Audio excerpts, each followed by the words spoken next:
A gente está vendo o mercado, principalmente de infoprodutor, o mercado digital, derretendo, sabe, de concorrente nosso com menos 30%, e a gente está com 25% acima do ano passado. Porque a galera, quando descobre que não pagar a taxa deixa mais dinheiro no bolso dele, venda de ingresso a gente lançou no meio do ano passado, foram 40 mil ingressos que a gente gerenciou durante o ano de 2024, e esse ano a gente está com quase 300 mil ingressos. Isso corresponde a 5 a 6% de melhoria na taxa de aprovação do nosso cliente. O mercado digital, ele é soberbo. Faço 7 em 7, faturo mais do que tua empresa fatura no ano. O mercado do mundo tradicional, ele é snob. Eu não vou usar essa tática desses meninos aí do digital. Então você tem esse conflito de duas gerações ali, ou de dois estereótipos, né? O soberbo e o snob. A gente precisa caminhar pro meio. Tá quem tá errado. Não! A economia tá no mundo real. Sejam muito bem-vindos, galera, a mais um Tactus Podcast, seu podcast de negócio e empreendedorismo, que sempre traz convidados muito especiais e também um conteúdo de extremo valor, e hoje não vai ser diferente, né? A gente tem um super convidado, um convidado internacional que vai entregar aí um conteúdo assim bem incrível para vocês, mas deixa eu começar falando um pouco sobre ele. Primeiro, ele é CEO da Digital Manager Guru, fundador também, né, da Digital Manager Guru. Também é autor do Guia Politicamente Incorreto para Empreendedores Digitais. E está aqui pela segunda vez. E hoje vai participar do 101º episódio do nosso podcast. Cara, que animal. Meu amigo André Cruz. Opa, obrigado, Anderson. É sempre muito bom vir aqui conversar com você, é sempre bacana. Então, tá aqui pela segunda vez, no 101º. Muito legal. Muito bom. Eu sei a importância, porque eu gravo a Guru Talks, é o nosso semanal, Sim. e aí já fez 2 anos. Então, Dois são anos. 104 É episódios. desafiador, né, fazer Sempre. podcast. A disciplina de gravar sempre é fantástica. Muito bom. E de tempos em tempos você vem pro Brasil, né? É. Apesar de morar, você mora em Portugal. Eu moro em Portugal há 8 anos e meio. Eu tô no Brasil geralmente 6 vezes por ano. A sede fiscal da empresa é em lá, Portugal. É lá. Você tá em quanto tempo em Portugal morando lá? 8 anos e meio. 8 anos e meio. Mas a maior parte dos seus negócios hoje se concentra no Brasil. A Guru é internacional. A Guru é pensada, a gente brinca lá em Portugal, que se você tentar fazer alguma coisa para Portugal, você já faliu. Né? Porque Portugal é um país muito pequeno. Muito são limitado, sim. 10 milhões de habitantes. É. A Guru sempre pensou globalmente. Nosso maior mercado é o mercado brasileiro, mas a gente tem uma boa penetração também ali na Europa, Estados Unidos, a gente tem cliente em Dubai, na Austrália. Então, porque o nosso modelo de negócio, né, que é uma camada de serviço em cima da camada de pagamento, nos deixa independente da região. E como o processo de vender online ele é igual no mundo inteiro, né, você precisa de um processador de pagamento, você precisa integrar com a fatura, com a emissão da nota, né, tudo muito padronizado no mundo inteiro, é mais fácil para a gente fazer expansão internacional. Bom, e lá atrás, a ideia de começar a empresa, o que foi o seu drive de início desse projeto? A gente começou, eu brinco, né, cara, que eu puxei um pelo e saiu um urso, né? Não sei se você já viu esse ditado, né? Sim. Que às vezes tá vendo um negocinho ali, deixa eu pegar aqui, pum. A gente se mudou para Portugal e quando a gente estava ali no processo de entrar, né, de procurar um emprego, etc., eu comprei um curso de desenvolvimento, que eu sou da área de desenvolvimento, para me atualizar, para poder procurar uma vaga, e eu fui tirar umas dores de quando eu era afiliado. Pronto, esse foi o meu pelo. Aí você já... E aí dali o negócio começou, a gente passou por um processo de incubação em 2017, né, no final de 2017, 2018 a gente começou a fazer checkout, começou a processar pagamento, e 2019 a gente foi investido, aí o resto virou história, que é hoje, cara, quase 2 mil clientes na base, ano passado 3 bilhões de GMV do nosso cliente movimentaram 3 bilhões de reais só no Brasil, fora dos Estados Unidos, Esse ano bate 4? Se o Brasil ajudasse, seria fácil. A nossa difícil. meta para esse ano era 4,5. Mas a gente deve fechar ali com uns... Nossa, 4,5 você ia ter 50%? Exato. Mas esse era o nosso drive para esse ano, era fazer 4,5. Mas o Brasil... Assim, a gente não pode reclamar. A gente está vendo o mercado, principalmente de infoprodutor, o mercado digital, derretendo. Né? A gente sabe de concorrente nosso com menos 30% de volume em relação ao ano passado, e a gente está com 25% acima do ano passado. Então... Mas isso dentro do mercado digital ou no geral? Não, no geral. No geral. A gente tem uma diferença assim, apesar da gente atender também o infoprodutor, que a gente tem muito cliente que é infoprodutor, né? Porque a galera, quando descobre que não paga a taxa, deixa mais dinheiro no bolso dele, a gente, pelo nosso modelo de negócio, como é mensalidade, a gente acaba atingindo o mundo real. Então a gente tem muito negócio de recorrência. Agora, com a venda de ingresso, a gente também tem muito negócio de venda de ingresso. A gente tem faculdade, que é cliente nossa, na parte de recorrência. Venda avulsa, a gente também tem mercado de produtos físicos. Então, a gente não atende só mais o digital. A gente está com um público muito mais amplo no todo. Bom, então vamos tentar dissecar mais detalhadamente sobre esses pontos que você falou, mas antes eu quero voltar um pouco para a gente falar um pouco sobre a sua solução, até para o pessoal poder entender o que é que você entrega no mercado para que você, por exemplo, possa contextualizar toda a informação que você tem sobre o mercado e que pode ser realmente útil para todo mundo que está nos assistindo. A gente criou, na verdade, foi uma camada de serviço em cima da camada de pagamento. O que quer dizer isso? Você precisa fazer recorrência, né? Sei que vocês aqui na Tactus cobram recorrência. Qual era o normal antes da Guru? Você ir lá, montar uma equipe de desenvolvimento, conectar com o processador de pagamento e passar a usar aquilo ali para fazer as coisas todas. O que a gente fez foi criar essa camada de serviço. Então, a recorrência é um dos serviços que a gente tem para você não precisar de uma equipe de desenvolvimento. Então, você vai lá na Guru, conecta a tua chave do teu processador de pagamento, cria um produto e uma oferta e você tem a tua recorrência pronta funcionando. E aí você só precisa integrar com a gente. Com isso, você tem múltiplos processadores de pagamento. Vou dar um exemplo. Digamos que você usa Pagar.me, mas você quer testar Mercado Pago, você quer testar PagSeguro, você quer testar o Asas, quer testar Yugo. Então, com uma única integração, que é com a gente, você consegue testar todos eles e ter uma uniformidade no processo, no produto. E isso ajuda muito a quem não quer montar uma equipe de desenvolvimento. Eu brinco que uma vez eu cheguei num cliente nosso, falei assim, se você for pegar o que a Guru faz para você hoje e for montar uma equipe de desenvolvimento, quanto isso vai te gerar de faturamento a mais? Ele falou, nada, vai gerar só custo. Eu falei, se você colocar isso em produção de conteúdo, quanto você fatura mais? Ele, 30% a mais. Eu falei, entendeu por que você não vai cancelar com a gente? Esse é o nosso negócio. Então, a gente tem recorrência, a gente tem venda avulsa, a gente tem agora venda de ingresso. Venda de ingresso a gente lançou no meio do ano passado. Foram 40 mil ingressos que a gente gerenciou durante o ano de 2024. E esse ano a gente está com quase 300 mil ingressos. Então, ou seja, a gente está com quase 8 vezes mais de um ano para o outro. Por quê?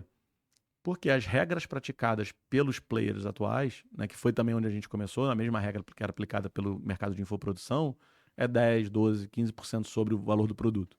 Quando vai para o mercado de ingresso é a mesma coisa, tem taxa de conveniência. Então, e a gente consegue ser muito mais barato e muito mais eficiente. Mas, por exemplo, de qualquer forma, a pessoa vai ter que usar um meio de pagamento. Então, ela Total. vai ter a taxa do meio de pagamento. Exato, só que é muito menor do que a taxa da plataforma. Porque, no final das contas, a empresa antes não tinha esse acesso direto ao meio de pagamento, ou se tivesse o acesso, ela não teria justamente como fazer todo esse processo. Exato, porque ela não é, o negócio dela não é fazer integrações, não é dev. O core business dela, o core business da Tactus, Sim, total. Não é desenvolvimento. O core business da Tactus é mercado contábil. Perfeito? Sim. Então, imagina você ter que botar uma equipe de desenvolvimento e você ter que gerenciar essas demandas só para o seu negócio. Vou dar um exemplo. A gente lançou uma funcionalidade há um tempo atrás, na recorrência, que é, baseado no banco emissor do cartão, a gente escolhe o melhor dia da semana para cobrar o cartão. Mas como é que a gente consegue fazer isso? Porque a gente tem, hoje, mais de 6 milhões de assinaturas na nossa base. Então, a gente consegue olhar para a nossa base, fazer um modelo matemático e, com isso, escolher o melhor dia. Então, imagina que o teu banco, né, a tua assinatura está programada para cobrar na segunda. A gente, através desse modelo matemático, a gente olha e fala assim, mas esse banco emissor, Itaú, por exemplo, é melhor cobrar na quinta. A gente vai lá e muda a data para quinta-feira. Isso corresponde a 5 a 6% de melhoria na taxa de aprovação do nosso cliente. Entendi. Então, isso é um negócio que a gente consegue ter, porque a gente olha para isso o tempo todo. O meu negócio é fazer com que o negócio dos nossos clientes seja melhor cada dia. Se você tivesse isso dentro de casa, quanto tempo você levaria para chegar a esse insight? Quanto tempo você levaria para chegar? E pior, quanto tempo você levaria para desenvolver? E será que o seu volume de dados daria para você essa precisão de análise? Não. Então, é muito do que a gente faz lá na Guru, entendeu? Não são só as 150 integrações. Como é que a gente está sempre olhando para frente e analisando como é que a gente vai melhorar a vida do nosso cliente, né? Eu brinco que eu aprendi isso nos eventos da Stripe. Eu vou, né? Foi 2 anos, agora ano que vem eu vou de novo. E eu falo que toda apresentação deles começa assim. Para facilitar a vida do nosso cliente, a gente... Tananã, tananã, tananã, tananã.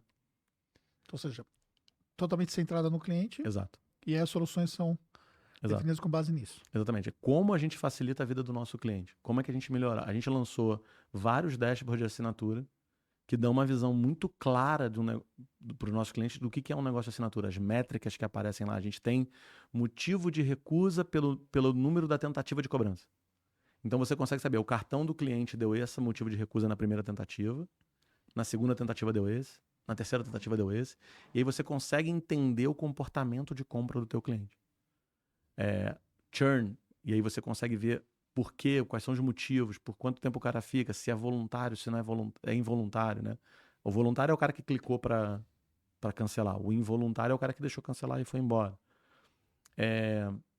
A gente faz previsão do quanto ele tem para receber, taxa de aprovação, taxa de renovação. Então, dá uma clareza para ele, porque dá uma previsibilidade. Eu sei que eu tenho 300 mil para receber mês que vem de assinatura, mas eu sei, cara, que a minha taxa de renovação é de 95%. Então, eu sei que, na verdade, esses 300 mil não são 300 mil. É menos um pouco. E eu sei que, de repente, ele leva 70% vem na primeira tentativa, mas os outros 30% da minha renovação acontece da segunda, da terceira, na quarta tentativa. Então, vai levar mais um tempo ainda para eu receber esse dinheiro. Quanto da minha assinatura o pessoal está pagando avulso? Porque a gente tem uma funcionalidade de pagamento avulso da assinatura. Então, ou seja, isso quer dizer que é o quanto você está trabalhando para recuperar aquela assinatura para não ser cancelado. Então, vários indicadores do negócio de como a operação dele está, entendeu? Então, a gente pega muito cliente que deixava 100% no automático, e aí ele começa a fazer uma força de CS, né, de Customer Success ali, para buscar a renovação do cliente. E aí, quando ele busca ali, ele começa a aumentar a taxa de renovação dele. E ele vê isso claramente, quanto está impactando. Então, ele pode virar para a equipe de CS dele e falar, nossa, vocês estão melhorando em 10, 12, 13, 15% a nossa renovação, porque é o trabalho de vocês de recuperação. E isso é uma coisa que o pessoal, principalmente no digital, não sabe. Não sabe. Que acha que o cara vai passar o cartão e vai cobrar pro resto da vida dele lá, entendeu? É imaturo. Sim, total. O pessoal do digital é muito imaturo em termos de mundo de negócios. Outro dia eu estava conversando com o Davidson do Vivendo de Sites, não sei se você conhece ele, que é do E-Gestor. Uhum. Acho que você deve conhecer ele, lá de Santa Maria, lá no Rio Grande do Sul. Uhum. Você sabe que ele foi o primeiro Cloud RP do Brasil.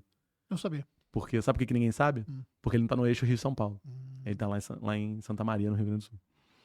E ele tava conversando com ele sobre isso, que o mercado digital, ele é soberbo.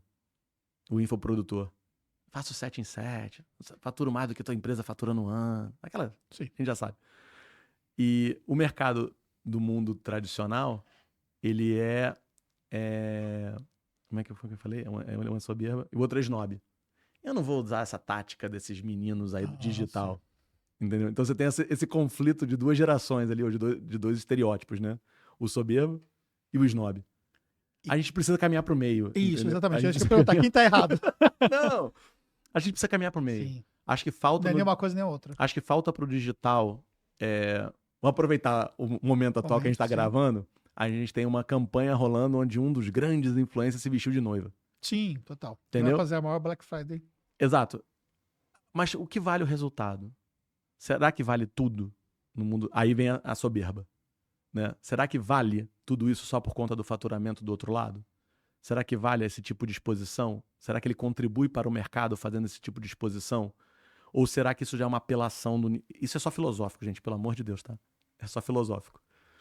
Será que vale essa exposição? Ou será que isso aproxima a galera para o centro para se unir e fazer o mercado ser melhor?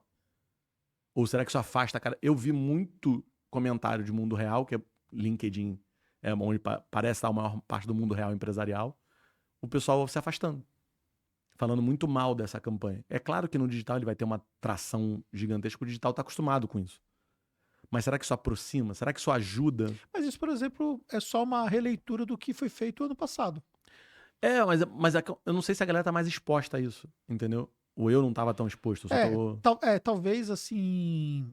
É porque assim, o ano passado foi a maior Black Friday que eles tiveram, né, da história dentro da plataforma.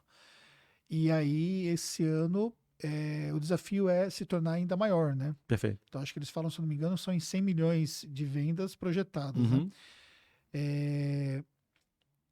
E aí, trouxeram também o Nigro junto, né? Sim, Na foi o campanha. Nigro, tá o Ladeira, Ladeira tá e o o Bruno Érico. Perini, tá uma Isso. galera, né? Na verdade, quando vem o grupo Primo, né, já vem o Bruno Exato. junto, né? E o ano passado foi só o Ladeira com o Érico, né? Uhum. Mas o ano passado eles também fizeram, só que eles fizeram uma releitura daquela. Mas está muito relacionado Gama. ao arquétipo dele, né? Total. Mas assim, o quanto isso aproxima o mundo real. Lembra, a gente também tem que ajudar o mundo real a vender mais. A gente também precisa ajudar o mundo real a superar os desafios, a se digitalizar, Sim. a fazer essas coisas. Só que será que essa campanha... E, cara, eles são mentes brilhantes. Ladeirinha é um cara gigantesco. O Érico nem se fala. Mas será que isso ajuda a quem tá fora do digital? É só uma provocação. Sim, total. E aí, o que acontece? Aí gera essa questão da soberba de um lado, onde o cara tá olhando pro número dele, falando do 7 em 7, etc, etc. E aí influenciando uma geração contra a CLT, o coach de 15 anos. Sim. Essas, Uhum.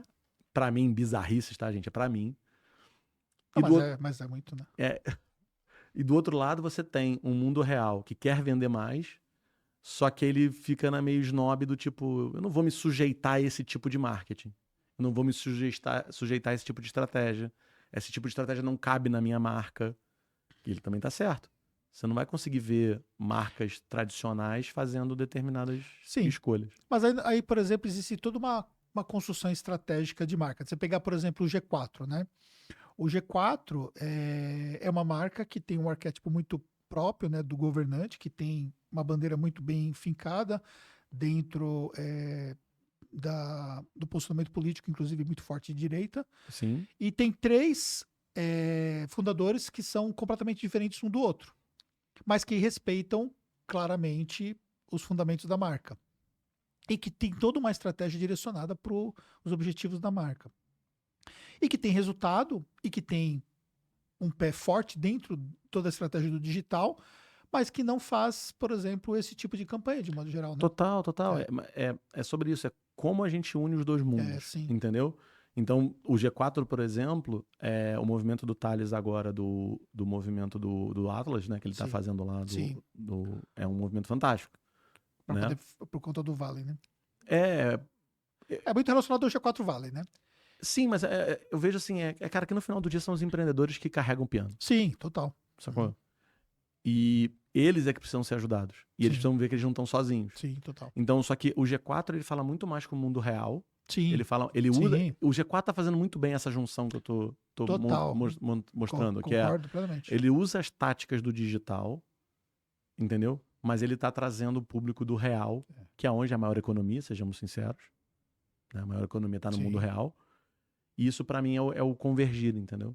E ele transaciona muito nos dois mundos, né? Não somente a questão de posicionamento deles, mas ele conversa muito bem com os dois mundos. Sempre. Se você pegar, por exemplo, ali o nível de relacionamento que eles têm com o pessoal do digital, é um relacionamento muito próximo. Porque eles bebem daquela fonte. Exatamente. Só que eles são os únicos que estão olhando pra isso aqui e estão tentando falar, cara, vamos esquecer as diferenças?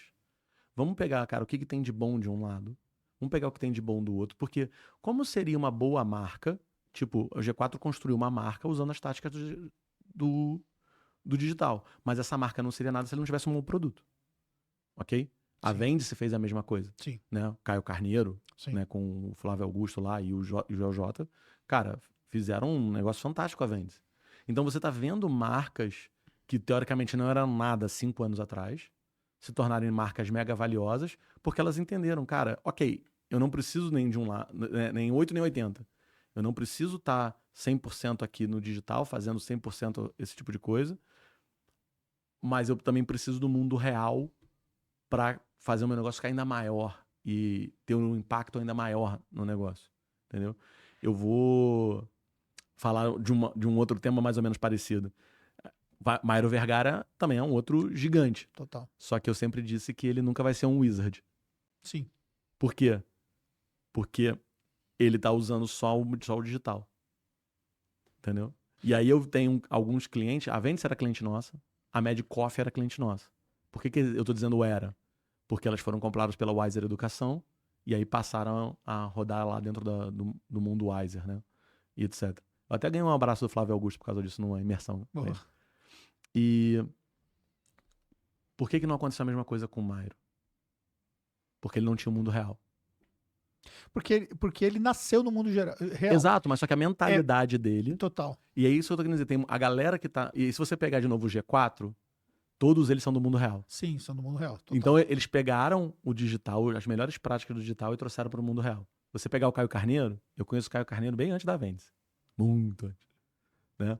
Da época de marketing de rede. Uhum. Entendeu? E Ele veio do mundo real, sim. do mundo real. Sim. Então, o que está acontecendo é, algumas marcas do mundo real estão entendendo que essa estratégia do digital funciona e funciona muito bem, ninguém está falando que não funciona, e estão aplicando seus negócios. Só que o impacto delas é muito maior.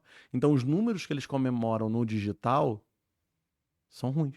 O próprio Flávio Augusto fez também esse movimento, né? Total. Quando fechou Total. as escolas, ele foi pro digital, né? Total.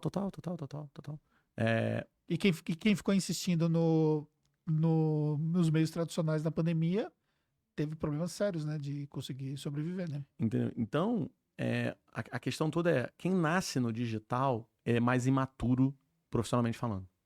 E aí a gente estava tendo essa conversa vindo para cá, que é, mas eu não quero abrir conta no banco lá, eu não quero fazer não sei o quê, eu só quero facilidade. Entendeu? E não entende que venda de empreendedor é vida difícil. Né? O João Kepler fala que, né, que o negócio não é matar um leão por dia, é desviar da anta. Sim. Vida de empreendedor é uma vida de resolver problemas todo santo dia. Não tem como você escolher o cara. Eu tô lendo um livro não sei se você conhece o David Goggins. Não. Que é um cara do Navy SEALs americano, que ele passou nas três piores provas dos militares americanos, né? Ele é o único cara no planeta que venceu essas três. Navy SEALs e outras duas. E ele fala que eu sempre disse que se atalho fosse bom, chamava caminho. Né? Porque, afinal de contas, não faz sentido você pegar o atalho. E ele fala exatamente a mesma coisa. Ele fala, cara, o atalho não é o caminho mais certo. O atalho você tá pegando, tentando cortar o caminho, você tá fugindo do aprendizado, você tá fugindo da dor, você tá fugindo do aprendizado. Entendeu? Então, o digital, ele quer muito atalho. Né? Ele quer muito... Ele não quer pagar o preço de determinadas coisas. Entendeu? É o que eu vejo. É essa imaturidade do empreendedor digital. Entendeu? Mas assim, a gente pode colocar alguns motivos que até justifica isso, né? Primeiro que o crescimento, de modo geral, muito rápido das empresas dentro do digital, Total. por conta do favorecimento do próprio mercado em si. Total. Explodiu na pandemia. Explodiu na pandemia. E agora tá... Mas ainda assim tem muita gente sim. crescendo numa velocidade muito mais rápida do que, por exemplo, o cara que está no mundo, como você diz, real, né? Construindo um negócio lá. Paralelamente também, a falta desse acompanhamento nas técnicas de gestão por conta da própria rentabilidade que o mercado digital tende a entregar. Então, essa é a forma do sucesso fraco, do sucesso rápido. Sim. Entendeu? Tudo que vem rápido vai rápido. O Caio fala que quem vem por dinheiro vai por dinheiro. Mas, por exemplo, você acha, por exemplo, que muita gente entendeu que precisaria trazer uma camada de gestão para se manter dentro do... Vamos falar do próprio Thiago Nigro lá e o Rico, né, do Primo Rico. Cara, ele tem uma equipe gigantesca lá. Eu já estive lá no escritório dele em Alphaville. Total. É lindo de ver. Então, o pessoal vê o digital dele, mas ele tem uma equipe de gestão por trás. E outra coisa, ele não ia gerenciar esse caminhão de dinheiro que ele gerencia de investimentos lá se ele não tivesse gestão. Claro. Então, a questão toda é exatamente isso que a gente estava falando, quando a gente falou dos coaches de 15 anos, etc. Vender essa facilidade como se ela resolveria a vida, e não vai. E talvez te gere um problema muito maior. Quando eu falo da junção do mundo real, ok, você pode usar a técnica do digital, mas você vai precisar do embasamento da gestão do mundo real. Sim. Você vai ter que pensar em fluxo de caixa, você vai ter que pensar, cara, nos riscos que você está correndo da sua marca, ver o caso da Virgínia. Sim. Entendeu? Que estão puxando os números agora, todo mundo só comemorava o faturamento. Mas agora estão vendo, cara, o nível de devolução, o nível de problema, produto que causou problema no cliente. Entendeu? Sim. Por quê? Porque ela usou toda a parte de digital dela, mas fez um real mal feito. Isso vai cobrar um preço. Que também tem a ver um pouco com esse nível de falta de maturidade por conta da questão do crescimento muito rápido, né? Exato, exatamente. Então, mas é porque... Eu sei porque eu já tive lá. É tentador. Quando eu era afiliado, eu fazia 120 mil por mês como afiliado, eu achava que eu estava no topo do planeta. Uhum. Eu achava que ganhei o jogo. Eu achava isso. Por quê? Porque o poder, o dinheiro é um poder, ele te inebria, ele te embebece, entendeu? Acompanho o teu trabalho há bastante tempo. É a segunda vez que eu venho aqui. Cada vez que eu venho, você me conta um negócio novo, uma nova estratégia. Você veio do mundo real, Sim, total. Que entendeu? tive que me adaptar. Exato, e Pra você poder também tá entender de fazendo isso novo. muito bem. Sim. Mas a questão é, quando você tem um sucesso no digital sem a cabeça, e aí vem a provocação, é exatamente isso. Porque o cara acha que ele já venceu. E aí vem a soberba. Que ele começa a achar que ele é melhor do que os outros, que só aquilo ali funciona, que ele não precisa de ajuda de ninguém, que ele não precisa sentar para estudar numa faculdade, que ele não precisa sentar para aprender sobre gestão, que ele não precisa aprender a lidar com pessoas. Quando você conhece os bastidores de algumas operações, você se assusta. Sim, muito rudimentar. Não, e aí vem mesmo, por exemplo, lidar com pessoas. Uma grande influência, a gente uma vez já tentou falar, aí um amigo meu, né, de um processador de pagamento que atendia eles também falou, Andrezão, o clima lá é horroroso. Você tem certeza que você quer entrar lá? Eu acho que você não vai aguentar, porque é apontamento de dedo para tudo quanto é lado, entendeu? Nunca assume os próprios problemas. Então, qual é a parte moral da coisa? Entendeu? Então, aí fica um sucesso vazio, sabe? Parece aquela frase que já, né, já tá bem batida, tem algumas pessoas que são tão pobres, tão pobres, tão pobres, tudo que elas têm é dinheiro. Sim. Entendeu? Então, e a gente tá vendo isso também, tem uma galera que tá sumindo, né? Tem uma galera que ninguém mais fala, as pessoas estão começando a se afastar dessa parte vazia Mas você acha que elas estão sumindo de modo geral porque elas quiseram de fato sumir? Não, o mercado sumiu com elas. O mercado sumiu. O mercado sumiu com elas. Entendeu? Vai sumir. Vão ter resultado nas bolhas, vão ter resultado nos nichos, vão ter resultado ali, mas o mercado começa a abominar, começa a criar antipatia com essas coisas. Foi essa reação que eu vi desse lançamento do Érico. Né? Até se foi você que falou o nome dele a primeira vez, eu fiquei, né? Sim. Não, mas é tranquilo. uma questão que é fato, né? O pessoal tá vendo, tá tudo certo. E que foi a parte da antipatia que eu vi. Entendeu? Foi a parte da antipatia. Até a gente tava conversando sobre o Roberto Valverde. Sim. O Roberto Valverde uma vez fez um post até com isso. Para o pessoal poder entender quem é o Roberto Valverde, para contextualizar. Perdão. O Roberto é um influencer de...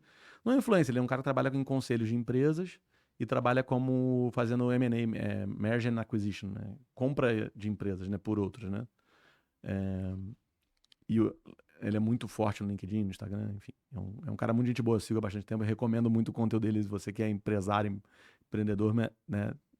Sugiro que siga. E o Roberto uma vez fez um post falando sobre essa questão dos coaches de Alphaville. Sim. Né?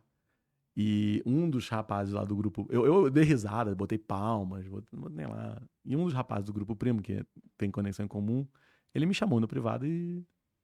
Como assim? Você tá dando moral pra esse cara, ele não sabe o trabalho que a gente faz. E eu sei que faz um trabalho. Mas o que ele falou não deixou de ser verdade. Não deixou de ser verdade. Mas quando alguém ainda assim dói por conta de uma crítica, é porque em algum momento ele tá ali na linha tênue, entendeu? Não tem muita certeza do que ele tá fazendo. Entendeu? Você vai encontrar inimigos e vai encontrar gente falando mal. Tem uma estatística que é dos 33%, não sei se você já ouviu isso. Qual que é? 33% das pessoas vão concordar com você. 33% das pessoas não vão concordar com você. E 34% não estão nem aí pra você. Então, na pior das hipóteses, 67% das pessoas ou não concordam ou não estão nem aí pra você. Então, mano, você tem que aprender a conviver com os 33. E me chamou a atenção aquilo, entendeu? Como é que uma postagem de uma pessoa, cara, do mundo real, né? O Ricardo Valverde trabalha com empresas, no mundo real, ele tinha uma empresa de estacionamento, se eu não me engano, e trabalha com aquisição de empresas e etc., conselho administrativo de companhias, fez um post que era uma piada, era uma crítica, não importa. E um dos envolvidos se doeu. Mas por quê? Sabe? Não entendi. Até hoje eu não entendi isso. Mas eu ainda acho que foi uma questão de ego. Acho que não foi uma questão, putz, não falem mal do meu trabalho. Como assim, mano? Eu posso ter opinião sobre você. Até porque também, por exemplo, tem muitas empresas do digital que estão em Alphaville e que tem uma camada de gestão. O próprio Grupo Primo nós estávamos falando Exato. exatamente sobre isso, né? Exato. Tem uma camada de gestão muito bem elaborada para poder entregar e faturar o que faturam, né? Exato. Eu sempre falo sobre isso. Só Claro. para poder concluir, é que Alphaville se tornou um ícone do digital, né? Uhum. Então a maior parte dos eventos, eles acabam acontecendo lá, né? Eventos menores, né? Porque tem capacidade. Apesar Sim. que nós temos ali o acelerador empresarial, que é um espaço absurdamente estruturado lá para volta de Ok. 700 pessoas. Animal. É uma das maiores estruturas que eu já vi, assim, de espaço empresarial fixa, né? Que não seja montada para um evento específico, Ok. né? E muitos eventos acontecem lá. O próprio evento do Marcos Marques acontece lá, né? Legal. Que é uma empresa extremamente estruturada também. Total. Então, o que acontece? A gente tem dois mundos em Alphaville, né? Tem empresas que se estruturaram muito bem, a própria empresa do Marcos Marques, a empresa do Grupo Primo e outras empresas se estruturaram muito bem. Eu tenho alguns amigos também que têm empresas focadas em gestão de negócios que estão bem estruturados lá. Mas muita gente também que está lá pela questão do hype de Alphaville, né? Então, sempre vai ter gente boa e gente ruim em tudo quanto Todo é lugar. lugar. Toda vez. E quando você cria um negócio com a barreira de entrada muito baixa, como é o digital, Sim. você vai trazer gente ruim. Vai. Cabe a quem, os sérios, a levantar a barreira. Então, quando a gente está conversando aqui sobre essa questão de estudar, cara, de fazer gestão, de desenvolver as outras habilidades que um empreendedor precisa, um empresário precisa, a gente está falando para subir o nível. Porque automaticamente as pessoas que não têm, elas vão sair do jogo. Porque a palavra é diferente, o produto é diferente, a entrega é diferente. Então, eu estou dentro de masterminds, dentro do mercado digital, e hoje o tema de gestão ele já é um tema que tem um protagonismo dentro dos masterminds. Fico muito feliz. Isso é importante. Tanto é que, por exemplo, eu tenho uma palestra de gestão para negócios digitais que eu faço justamente nesses eventos. E eu também tenho outros que eu vejo participando ali e trazem eventos, trazem palestras falando O próprio sobre... Marcos Marques é um desses. Sim, mas o Marcos Marques, ele fala essencialmente para o mundo real. Entendeu? Ele fala essencialmente. Ele tem um viés muito forte na questão de gestão de pessoas, né? Legal. Então, o público principal dele, se você pegar hoje o público principal dos membros do Giants, que ele posta, né? Todos os novos membros ele posta toda vez que há conversão, você vê que são empresas essencialmente tradicionais. Mas eu tenho ambientes, por exemplo, que são ambientes digitais, 100% digitais. Uhum. Só tem empreendedores digitais. E esse tema, há 3 anos atrás, ele não era nada sexy, entendeu? Por quê? Porque com o sucesso do digital, se fala-se muito sobre ROI, mas fala-se muito pouco sobre lucratividade. Fala-se muito sobre vender, mas fala muito pouco sobre resultado. Fala-se muito sobre placas de faturamento, mas muito pouco sobre o que sobra no caixa. E agora você está falando do livro. Aí eu falo do livro, É exatamente. exatamente isso que está no livro. É o meu manifesto. É o seu manifesto. Exatamente. E aí hoje a gente já vê que esse tema ele já tem um protagonismo. Claro que a gente tem outro tema que é muito forte, né, que está dentro desses masterminds, que é realmente extremamente relevante, que é a inteligência artificial. Então antes, por exemplo, qual que era a essência do que era discutido dentro dos eventos? Era muito focado como você faz mais vendas, como você converte melhor, como você tem uma copy mais perfeita, etc e tal. Hoje você tem muito falando sobre IA, que realmente precisa se falar muito, né? Porque vai mudar o jogo. tá mudando o jogo, né? Tudo. Então, áreas comerciais todas ali utilizando IA e por aí vai. Não vou ser redundante sobre isso. Por outro lado, a gente tem hoje esse tema focado na questão da gestão, que começa a ter um problema. Por exemplo, outro tema, por exemplo, que não se falava e que hoje se fala-se muito mais, sobre a tributação de infoprodutos, a tributação dentro do mercado digital como um todo. Por que não se falava? Porque por conta da questão da própria rentabilidade, né, não se leva muito para a questão do planejamento tributário. E hoje se tornou-se necessário porque a rentabilidade ela deu uma desnatada, né? Então, a gente tem hoje muito mais dificuldade para você levantar um ROI e isso vai refletir na última linha do balanço, né? Então, isso é uma coisa fato, né? E aí, o que a gente precisa pensar? Que precisa ser fomentado mais esses temas, né? Porque o mercado digital, ele precisa se profissionalizar em alguns aspectos que ainda é muito rudimentar. E aí eu vejo isso na prática. Por exemplo, A maior parte das empresas digitais sequer utiliza um sistema de gestão. A maior parte das empresas digitais não fazem um controle de fluxo de caixa. Posso fazer Total. uma provocação? Aham. As empresas, as plataformas querem que elas façam isso? Vou deixar Então, aqui a pergunta. provavelmente não, né? É por conta da taxa. E aí vem a provocação do livro sobre isso. Sabe, lembra daquela propaganda? Tostines vende mais porque é fresquinho, Aham. fresquinho por vende mais? O mercado digital não é profissional porque quer ou porque alguém não quer? Entendeu? Porque se eles se profissionalizar, será que as plataformas vão continuar cobrando o que elas cobram? Mas você considera que, por exemplo, que hoje as plataformas ainda definem a principal narrativa do mercado digital? Concordo em gênero e grau. Por que acontece? Não, eu perguntei. Elas promovem isso. Entendi. Por quê? Quando ela só fala de dinheiro, é só isso que vale. Quando o mais importante é você fazer 7 em 7, qual é o valor que você está vendendo? O dinheiro. Então não importa a gestão, não importa se deu ROI, não importa nada. Porque se é para ter a plaquinha para subir no palco, entendeu? Para quê? O que importa no final do dia? Então, todo o sistema de incentivo das plataformas é para o cara. Não à toa, a gente tem uma dessas plataformas que foi envolvida com a questão das crianças coach. Por quê? Porque o que importa é o dinheiro. O que importa é bater a meta. O que importa é ter a plaquinha. Ser sério, fazer a gestão, fazer isso, é um negócio que dá trabalho, custa dinheiro, diminui o ROI, entendeu? E aí, de repente, o cara vai acordar e vai falar assim, nossa, mas então eu preciso procurar uma solução diferente. Porque meu custo está muito alto. E boa parte da minha lucratividade ou da minha rentabilidade está indo para a taxa da plataforma. Mas, por exemplo, você falou sobre a questão própria de plataforma envolvida com a questão das crianças coach, né? Mas você acha que isso atrapalha para o crescimento dessa plataforma, por exemplo, pelo fato de ter esse nível de... Eu vou falar que o brasileiro não tem limite. O brasileiro joga em bet. Sim. Então, assim, quando a gente normaliza isso e não... Você me perguntou mais cedo em off se eu tava indo num determinado evento. Sim, total. E eu falei pra você que eu não vou mais porque ele tá... Envolvido com o bet. Pronto. Mas é uma questão de valor, né? Valor Exato. pessoal que se reflete ao valor da marca. Exatamente. A mesma coisa foi parcelamento inteligente, que é aquela estratégia, né? O cliente tenta comprar um negócio por R$ 1.200, parcelado em 10, de 120, aí dá um saldo insuficiente e a plataforma vai lá e troca automaticamente, faz uma nova transação e coloca o cara numa recorrência, sem o consumidor saber. Isso pra mim é errado.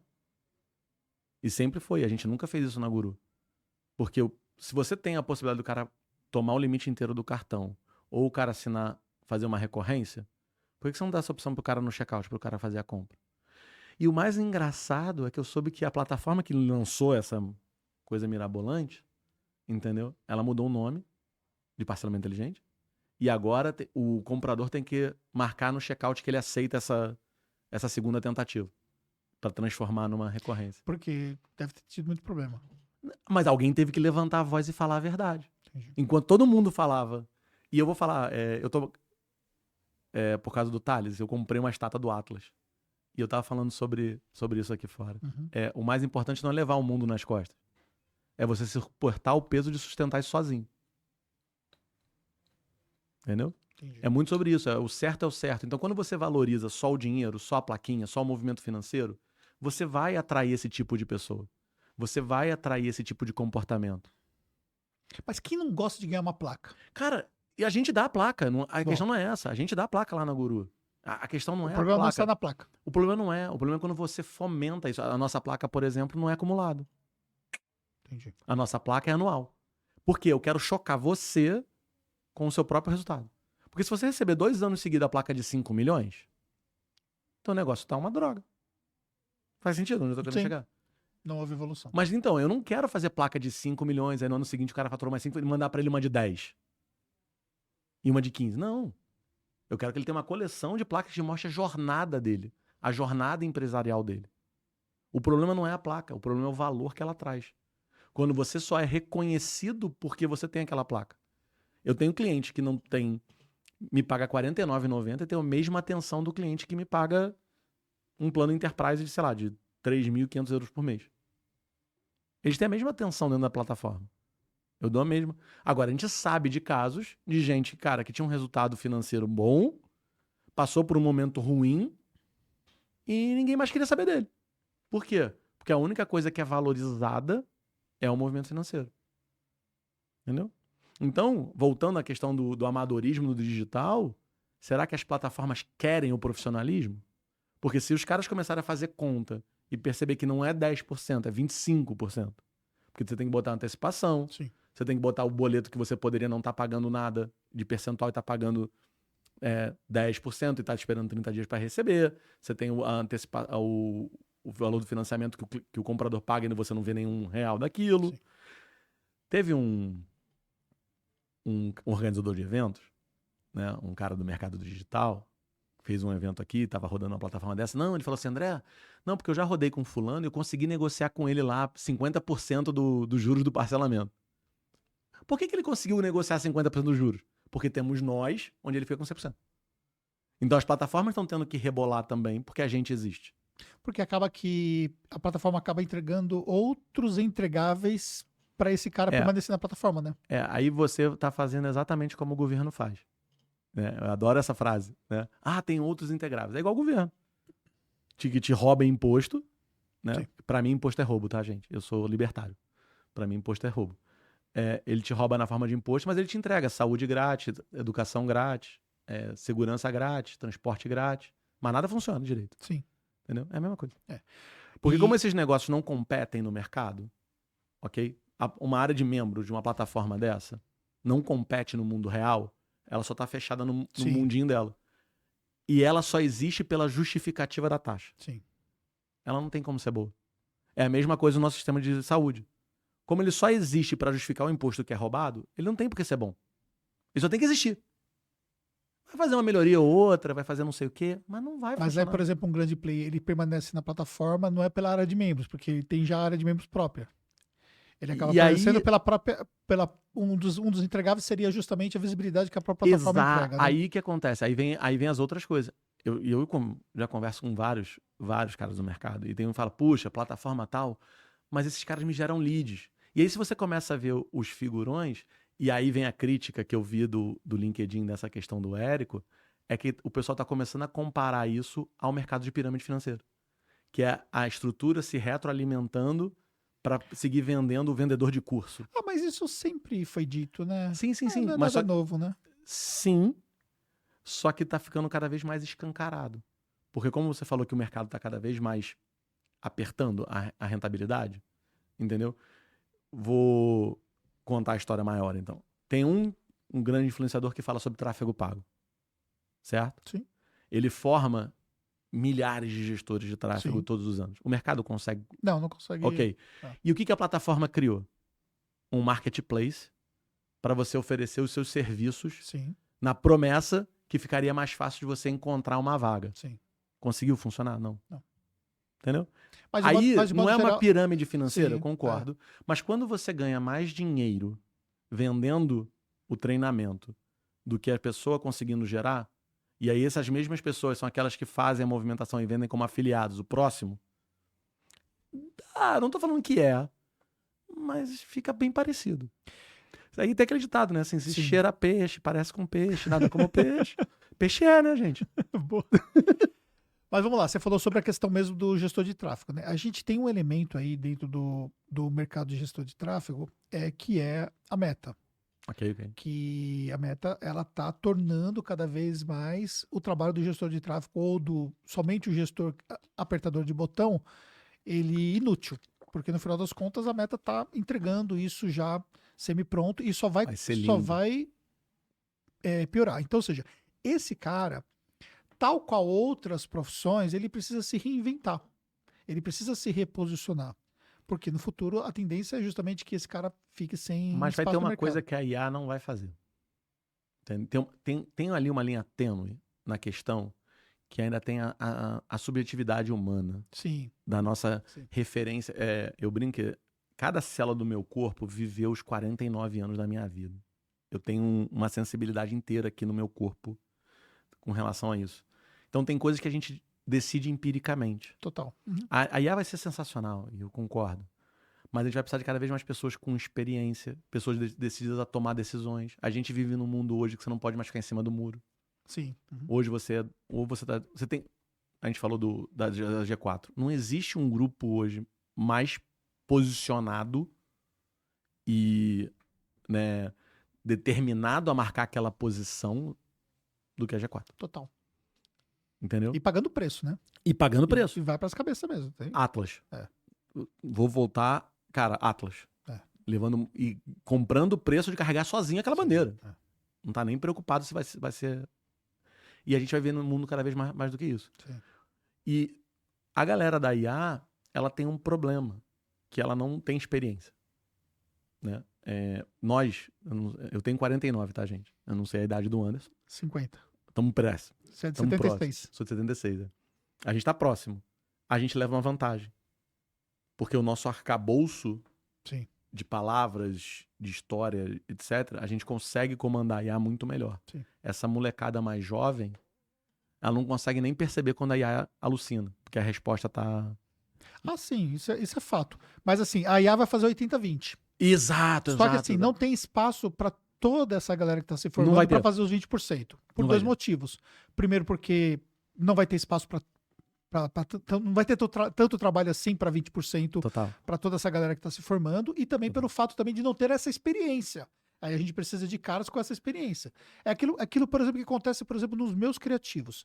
Eu recebo a copy, por exemplo, para gravar 10 criativos. Só que eu tenho 2, 3 criativos que eu gravo da minha cabeça que tem a ver com a minha experiência, que isso não é o cara que fez a copy, não é a IA que fez a copy, e por mais que ela tenha sido treinada para fazer aquilo, mas é aquela questão da experiência, do fato de conhecer o público, que é o cara que está conectado com o público o tempo todo, né? Então, não tem como explicar. Tem uma coisa, por exemplo, que é inexplicável, e a gente simplesmente tem um feeling, e vamos seguir nesse feeling aqui.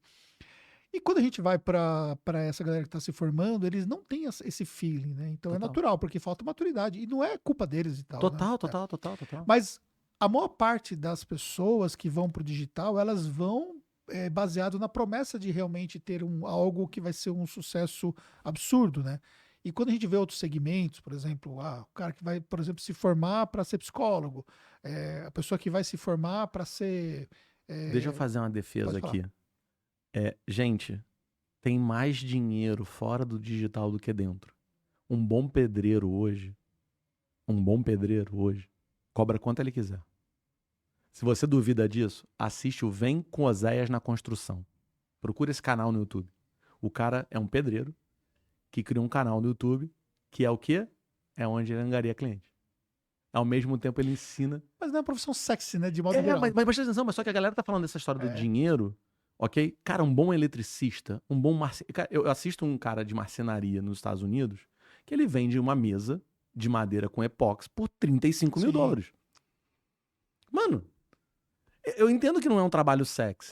E tem cara no Brasil vendendo mesas parecidas por um valor bem considerável. E acho que essa é a beleza. Sim. Profissões que antes foram esquecidas estão voltando com força abissal, porque a galera também não aguenta o digital. Ah, sim. Não aguenta eu entendo o desejo de você virar um Érico, de você virar um Ladeira, de você virar um Wendel, virar um Pablo, enfim, um Thiago Nigro. Esses caras vieram em outro mundo, em outro momento da humanidade. Sim. Entendeu? E eles têm um conhecimento e o mundo era de determinada forma.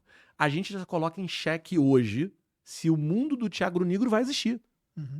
Porque o mundo de consultor de investimentos tende a morrer. Que é o mesmo do tráfego pago que você falou aí. Sim.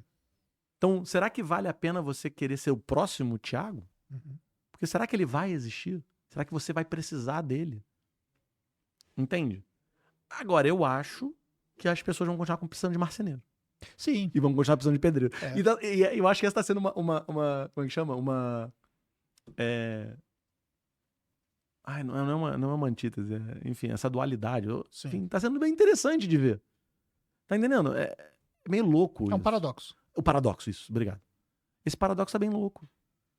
Porque eu não tô falando que você vai ganhar a mesma quantidade de dinheiro. Total. Não é essa a questão. mas você vai viver bem, não vai ter que dar satisfação para chefe, vai montar o seu horário e vai cobrar quanto quer. E também tem uma outra coisa que está acontecendo. Você tem agora a galera do low profile, que é a galera que quer ter dinheiro, mas não quer aparecer que tem. Que também vai contra tudo do digital. Sim. Vai contra tudo. Eu tava assistindo um vídeo hoje de manhã, o cara é dono de uma consultora, o CEO de uma consultora. Ele falou que vendeu um apartamento de 60 milhões de reais para um advogado que ele nunca ouviu falar desse cara antes. E aí ele vendeu um outro apartamento de 40 milhões de reais para um cara do mercado de investimentos que o cara nem Instagram tem. Lindo. Aí ele falou assim, como é que o cara, um advogado, me compra um apartamento de 60 milhões de reais? Cara, e o cara... Você não Você sabe quem é nada. esse cara. Não Você sabe quem é esse nada. cara. Exato. Mas isso acontece de fato, né? Isso tem muito a ver com a questão da própria pessoa mesmo, como ela se vê, né? Tem gente realmente que não tem condições de ser um influencer, por exemplo, ou ter algum nível de influência. Quando eu falo influência, não é o influencer ditamente, mas um nível de influência. Por exemplo, eu tenho um amigo meu que ele é muito rico, mas muito rico, e mora em Alphaville. E aí, um dia ele me chamou pra jantar, e eu sempre janto com ele e tudo mais, né?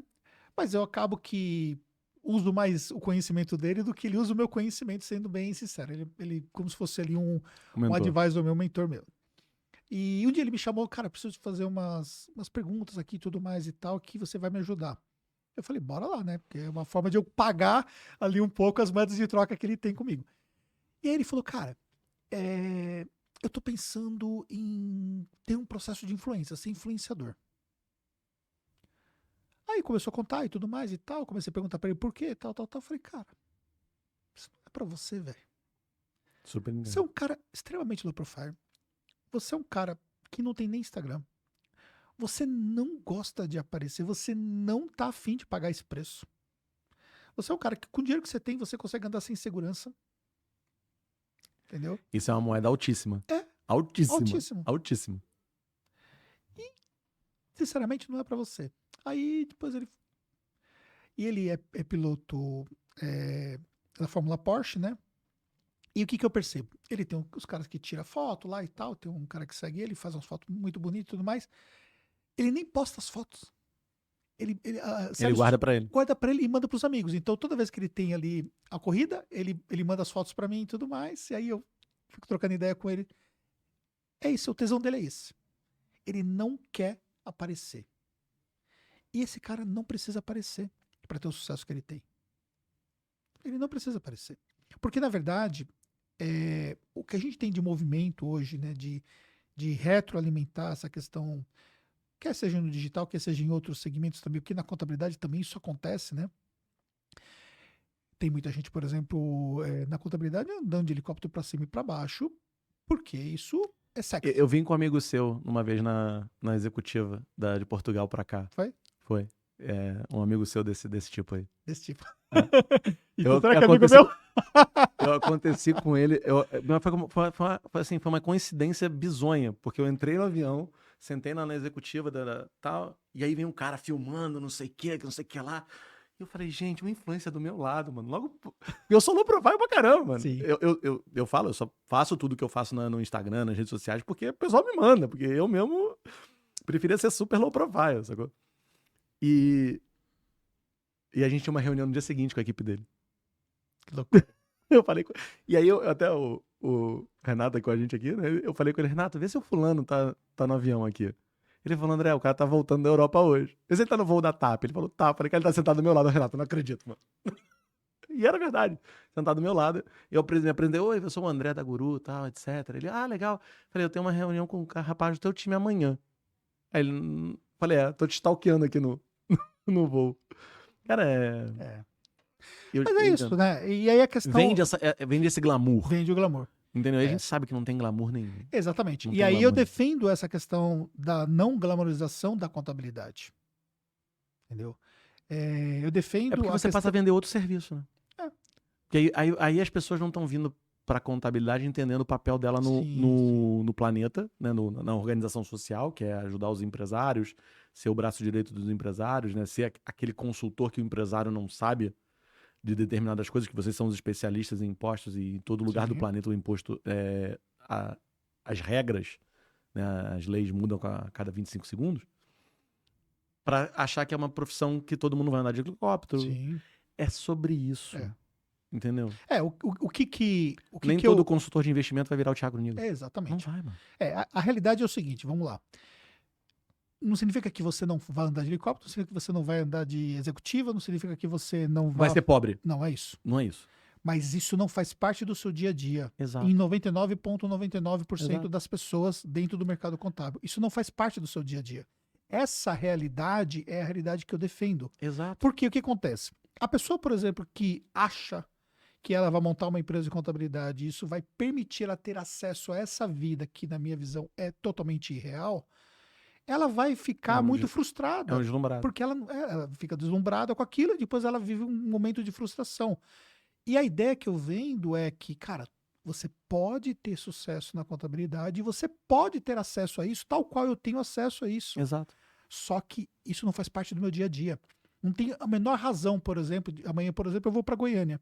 Não tem a menor razão, por exemplo, de eu sair daqui de jato para Goiânia, porque a conta não fecha. Deixa eu contar, então. Entendeu? Eu tava, no domingo, eu tava voltando do Rio, que eu fui ao Rio almoçar com a minha irmã e voltei. E aí no aeroporto tava o Mariano Gomide, um dos fundadores da Vetex. Da Vetex. Ele não tava andando de jato privado. É.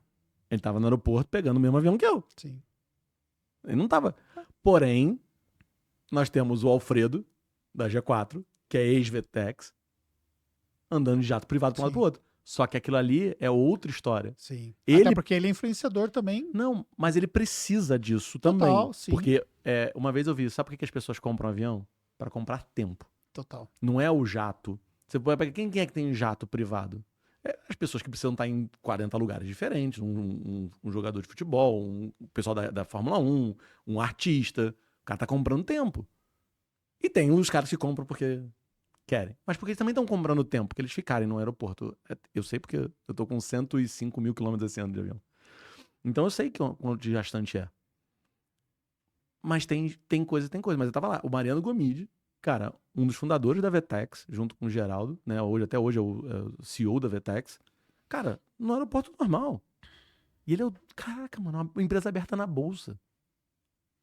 Eu não sei se você sabe, você já leu as críticas do Warren Buffett? Que ele Não. é um livrinho que ele faz, que com todas as cartas, com as melhores trechos das cartas dele pra Berkshire Hathaway, lá o fundo. Eles tiveram um avião. Sabe como é que o avião era apelidado? Carinhosamente de O Indefensável. Porque não tinha como defender o custo. E aí é sobre isso. Sim. Mundo real, entendeu? É que acontece o seguinte, quando a gente pensa, por exemplo, em empresas listadas, acho que é muito difícil conseguir justificar, né? De modo geral, existem empresas que têm um caixa significativo e têm autonomia. Se a gente pegar, por exemplo, o Velho da Van, por exemplo, né? Uma empresa que tem uma autonomia total, na minha visão, olhando de fora, na mão dele, né? Sim, total. Então, o cara consegue justificar muito bem ter certos acessos, né? Como ter o próprio avião. A mesma coisa acontece com a CIMED, né? Sim, são outras coisas. Não estou dizendo contra o avião, Sim. a ideia não é Sim, essa, mas é que não é na realidade Na 99 realidade, dos sim. caras. Não vai ser. Até porque não tem mercado para todo mundo ser nesse nível. Não Verdade. tem. Imagina, seria utopia esse tipo de coisa. Entendeu? Eu tava falando aqui do Warren Buffett, eu ia lembrar de um outro livro. Ah, você já leu o Capitalismo Consciente? Não. Cara, você chamou todos os livros aqui, eu não li. Olha a quantidade de livros aqui. Eu vi. A câmera tá aberta ou não? É. Então, todos esses livros aqui eu li, tá, gente? É. Só que nenhum desses ele citou, né? Ele veio aqui só pra me humilhar hoje. Não. Juro que não. O Capitalismo Tô Consciente brincando. era a história dos fundadores da Whole Foods. Ah, E várias coisas, como é que eles organizaram a empresa. Por exemplo, que o plano de saúde do diretor, do CEO, era o mesmo da porteira, da Sim, menina faxineira. Era o mesmo. Não tinha essas... Porque ele falou, cara, é tudo gente. É tudo gente. E ele faz essa provocação, sabe? Eu fui pra São Francisco esse ano, pra evento da Stripe, levei 3 pessoas do time. uhum. E foi todo mundo de classe econômica. Porque não dava pra botar todo mundo no Entendi. executivo.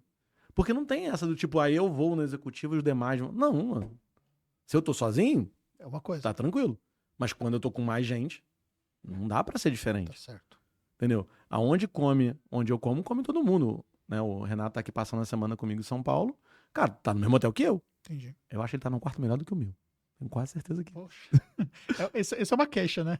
Não, mas é sobre isso. Do tipo, cara, sei. eu aprendi isso com a minha mãe, cara. Minha mãe, graças ao bom Deus, a gente sempre teve empregada dentro de casa. Eu vi Entendeu? uma coisa que E o Érico... sempre comeu com a gente, sempre teve tudo com a gente, nunca teve distinção de nada, entendeu? Cara, fica aí, cara. Se você é um empresário que quer entender melhor, cara, Capitalismo Consciente. Muito bom o livro. Você já viu aquela série 24 horas que o Grupo Primo tá fazendo com várias pessoas? Não. Eles fazem uma gravação de 24 horas. Na verdade, pega de manhã e vai até a noite, né? Então Tá. pega o dia da O pessoa. dia da pessoa. O dia da pessoa todo. Mas chama 24 horas. Eles fizeram com o Érico Rocha. E aí pegou lá o início da jornada dele, foi lá e tal. Ele tava falando de carro, né? Porque, segundo ele, o carro que ele tem é um carro que já tá há muito tempo ali. 2018, 19, uma coisa Uhum. assim. Não é justificável pelo volume Pra quem de ele dinheiro pra quem ele é. E ele falou, cara, isso pra mim não tem significado. Já foi coisas, por exemplo, ele falou, o significado que ele tinha, por exemplo, de bater 100 milhões de dinheiro em caixa. Aí, depois que ele bateu, perdeu o valor aquilo. E ele tá focado muito mais em propósitos pessoais do que propriamente a questão do dinheiro. Aí eu quero trazer essa pergunta para você, porque você tem muitas conexões estratégicas com pessoas que, vamos colocar assim, chegou no topo, né? Você acredita que é isso mesmo? Eu falo por mim, Hum. tá? E eu não tô no topo, tá? Mas, obviamente, Se fosse pra ganhar muito dinheiro, eu tinha virado na plataforma. e você não quis. A gente nunca quis. E todo mundo me pergunta, cara, André, você não pensa em virar um subadquirente, você não precisa processar dinheiro e participar do transacional? Não quero. Só que isso quebraria totalmente com... Não, aí a questão é porque o dinheiro não me move, Entendi. ok? O dinheiro não me move. E eu posso falar, eu tenho um carro fantástico, que eu nem sentei nele pra comprar. Porque eu sabia, pelo valor daquele carro que a gente tava comprando, ele ia ser bom. Minha esposa estava mais animada em sentar e testar e ver e etc. E por mais clichê que pareça, e eu sei que parece clichê pra quem tá embaixo, porque eu já tive lá embaixo. Entendeu? Eu tenho muito mais do que eu preciso. Dinheiro não é uma coisa que me move. Não é uma coisa que me justifique. Eu tenho tesão. Meu tesão é Moneyball, o homem que mudou o jogo. Meu negócio é, cara, como é que eu contribuo para a sociedade melhor? Como é que eu torno o ambiente melhor? Como é que eu faço as coisas melhores? Como é que eu torno o ecossistema melhor? O empreendedor, para mim, o empresário, o cara tá lutando no dia a dia, para mim, esse cara é o cara que mais precisa da minha atenção e meu carinho. Entendeu? E o que eu mais vejo são empresas que começaram assim, ficaram grandes e perderam isso. Por quê? Porque se distanciou do empreendedor. Se distanciou. Eu estava ontem num grande processador de pagamento no Brasil. Grande mesmo. E aí eu tava olhando lá, conversando com o Renato, falando, Renatão, quantas dessas pessoas aqui, cara... A gente vê as pessoas andando no escritório. Quantas aqui realmente estão ali, cara, preocupadas com o vendedor no outro dia? Já não é mais empresa de dono, sabe qual é? Uhum. Você sabe, você toca Sim. a H aqui, você toca a Tactus, você sabe o que é você estar perto do dia a dia, Sim. você ouvir a reclamação de um cliente, entendeu? Como é que você mantém isso numa empresa conforme ela cresce? Entendeu? E aí, pra mim, o empreendedor, cara, é o cara que movimenta a economia. É um cara que já é sacaneado a todo dia, já vive com um paradigma, né? Não é paradigma, ele já é chamado de opressor. Estereótipo. Ele já é chamado de opressor, ele já é chamado de corrupto. Ele já é chamado... Porque, pô, a gente tem um presidente da nação dizendo se o cara é empresário e ficou rico é só porque ele foi corrupto. Sim. Porque ele não pagou imposto, porque ele fez não sei o quê, porque ele é malvadão.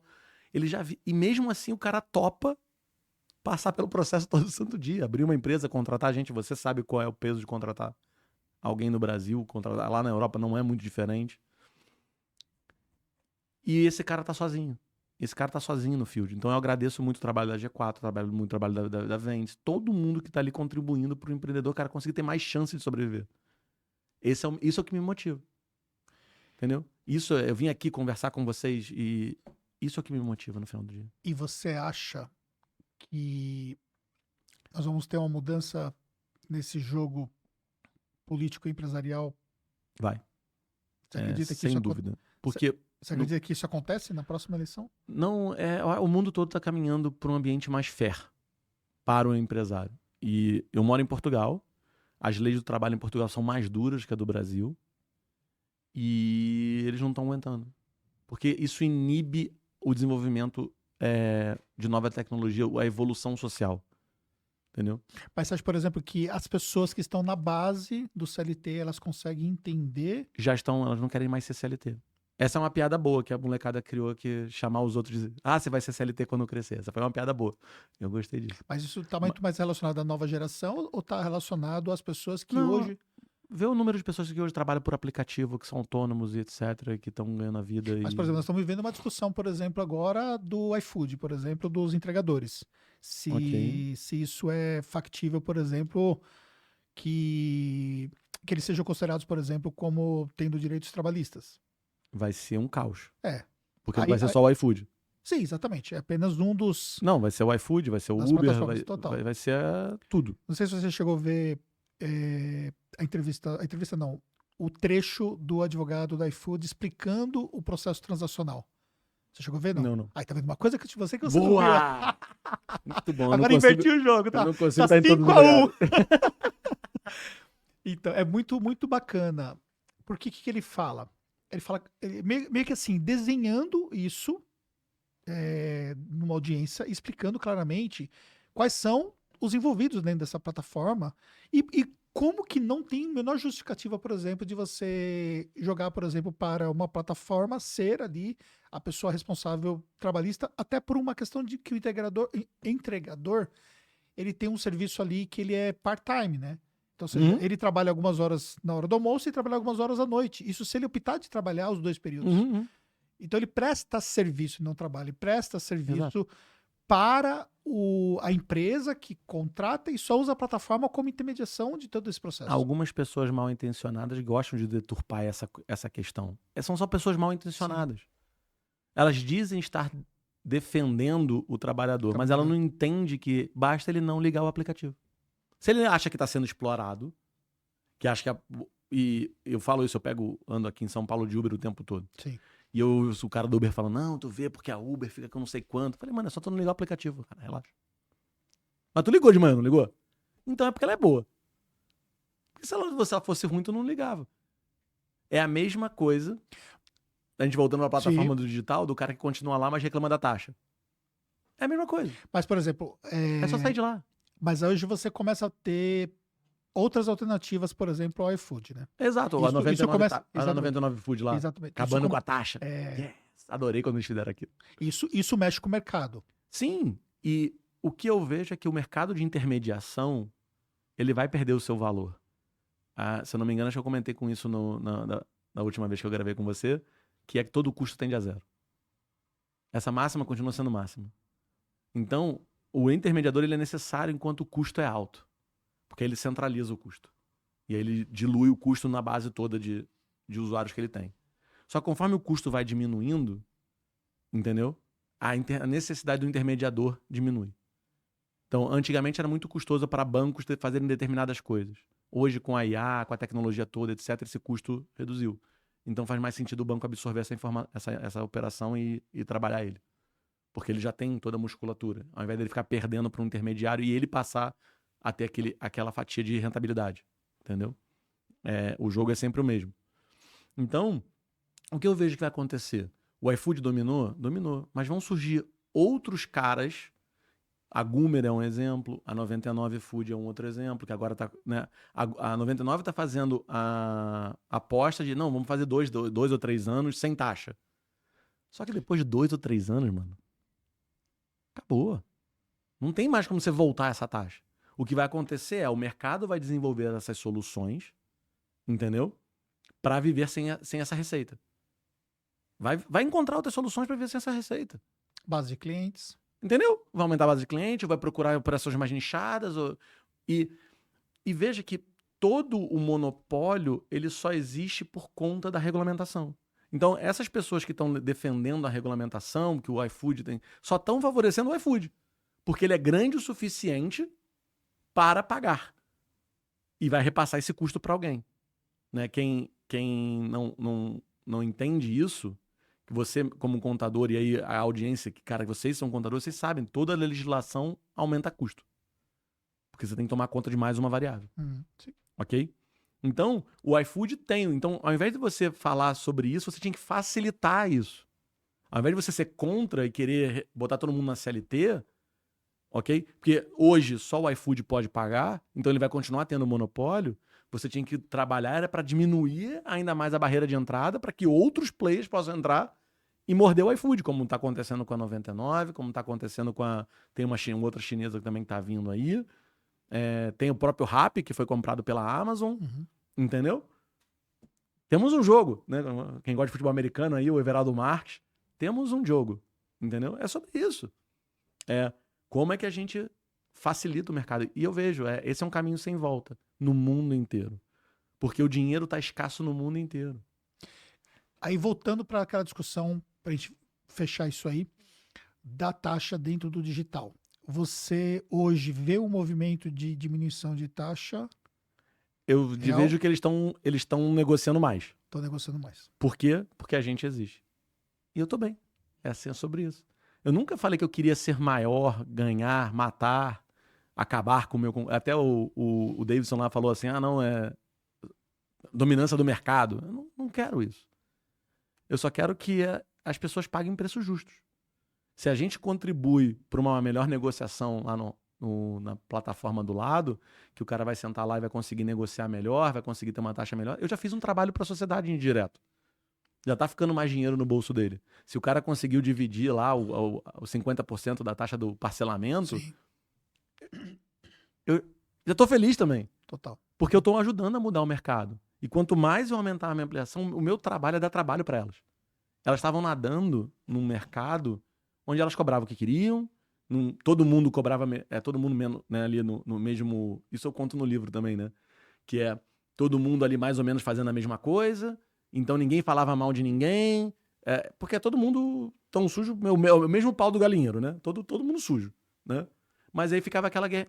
E aí vem um outsider, completamente louco e maluco, falando, mano, vamos acabar com as taxas, vamos acabar com isso, vamos fazer não sei o quê, e eu vou botar o dedo podre aí e vou apontar as paradas toda errada mesmo.